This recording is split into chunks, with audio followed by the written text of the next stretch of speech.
Dev. I want to make a video right now. It's been a while since I made a video, and I almost feel like I don't want to, but I can feel this pattern coming on, so I just wanted to be true to my project and keep making these videos.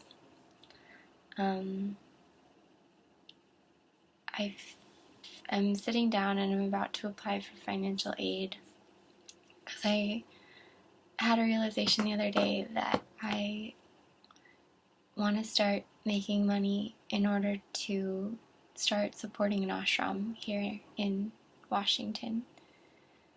The feeling came to me really clearly when we were in the prayers, and I just felt like this was my purpose, to settle down here and start putting energy into everything that it would take to create a place for American devotees to come. And I got really excited about it, and I couldn't believe it because I haven't wanted to stay here. I've been wanting to get out of here as soon as I could, but all of a sudden I really want to stay, and I really want to do this. So I'm applying to the Master's in Teaching program to become an art teacher, which is really surprising to me, but it also feels really right. But something happened this morning. There was on the Telegram that Guruji's sayings, quotes come up with his photos. He said that God does things to you because if things always went your way, then you wouldn't be ready for Him.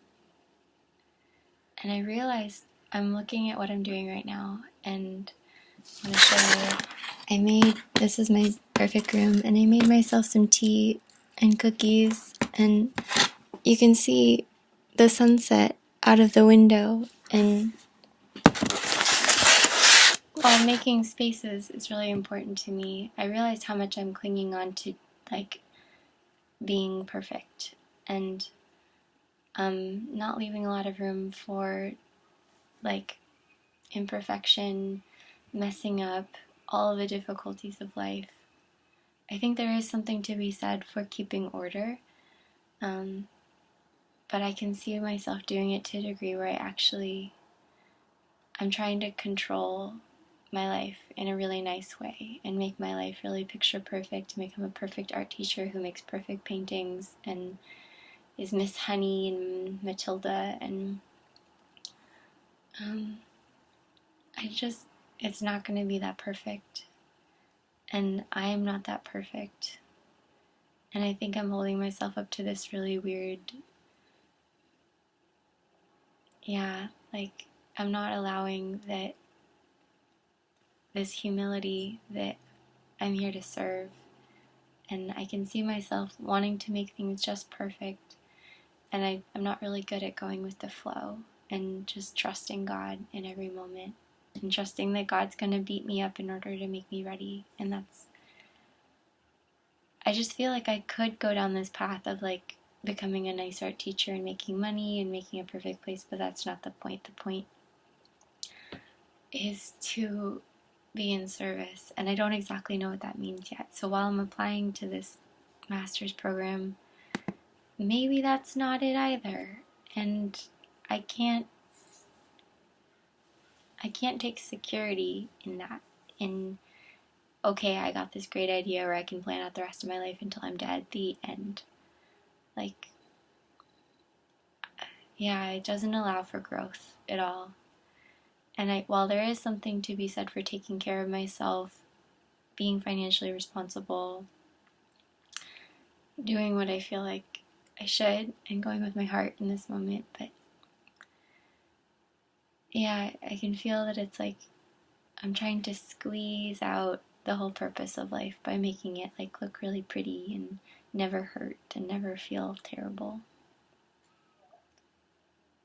And as I'm watching the sunset and I'm seeing my little spread, and I feel I'm looking at my life, and this is, I'm pretty sure, 10 years ago, what I would have wanted, like to live in a house with creative women and to be studying art and world issues and to becoming an art teacher and feeling funky and having a spiritual practice, like, but all this sort of beauty around me, I feel like I'm holding on to it more than like this trust that God is more beautiful than the beauty I see on the outside, and that I want to experience that more.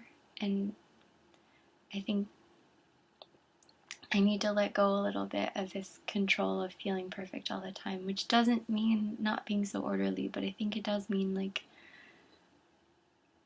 my center comes from a different place than feeling perfect all the time. Because I don't think that's where real care comes in. And I can feel as I'm about to start that I wanted to be perfect. And I have this image of my aunt who's a Waldorf teacher, and she was a Waldorf teacher, and I just know her life looked really perfect, but she was talking about she's like in her 50s or 40s and she's still really sad, like still really empty. And I feel like my life could be like that, like where I look really perfect, but I'm still feel really empty inside. Like I could do all the right things. I could become musical and I could paint and I could have a nice art room and I could read a lot of books and know a lot of stuff. It's like that's part of who I am, but what I really want is to really understand what it is to surrender and to not know what's going to happen, but to not be afraid, to trust God, to trust my Guru, my Sat Guru, Sri Swami Vishwananda. So I'm gonna go apply for my FAFSA right now. I also might buy my ticket to India and answer an email about the MIT program. So wish me blessings. I will still eat my cookies and have tea. Singing has been really amazing. I want to add that too. Using my voice and trusting that I am a part of God and that I have something inside of me that's worth protecting. I think that's also something that I've been realizing about myself, is that while I didn't respect life on the inside, I also didn't see it on the outside. And it's like what I'm learning in school, it's helping me respect life on the outside and how people have forgotten that and how I've forgotten that and how I was looking for sense pleasures instead of looking inside for this joy. And so I wasn't treating myself well and I wasn't trusting this voice in my heart. So I was feeling lost. And so singing helps me, like, it's like I'm a tube, like my teacher says, like I'm just a tube full of God, that when I sing the name of God, I can connect in that way. And that's my whole purpose, is to connect. So I'm gonna mess up. I'm gonna say wrong things, but at least I can do it with awareness and I can change. Doesn't mean that I shouldn't try it. I would say that to anybody. As I've been thinking about teaching, I've been thinking about little me and how I would encourage myself to try and mess up, but to do it with love. So, okay. Much love. Always love.